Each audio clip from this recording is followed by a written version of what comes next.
Уважаемые зрители, вас приветствует видеоканал Kazakh Idioms. Казахтың мақал мәтелдері. Казахский народ всегда уделял особое внимание умению утонченно выражать свои мысли.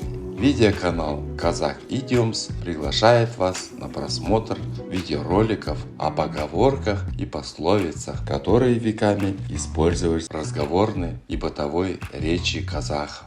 Видеоматериалы сопровождаются переводами на русский язык и примерами применения в разных ситуациях. Представляем вашему вниманию следующую казахскую поговорку. Аттың бәрі тұлпар емес, құстың бәрі сұңқар болмас. Дословный перевод на русском звучит так. Не всякая лошадь является скакуном, не всякая птица является соколом. Как вы уже догадались, эта поговорка вовсе не о птицах или животных, а о том, что не все могут проявить свои таланты. Приведем пример, как эта поговорка может применяться в повседневной жизни. Молодая учительница дала задание детям решить очень сложную задачу по математике, с которой смог справиться только один из учеников. В итоге она поставила всему классу неудовлетворительные оценки, кроме того отличника, решившего задачу. Но вмешался директор школы и посоветовал молодому педагогу, что не стоит таким образом оценивать учащихся, сказав «Аттың бәрі тұлпар емес, құстың бәрі сұңқар болмас», которое означает, что нельзя требовать от всех детей проявления выдающихся способностей. Надеюсь, что эта поговорка поможет лучше понять казахский менталитет. До новых встреч, сау болыңыздар!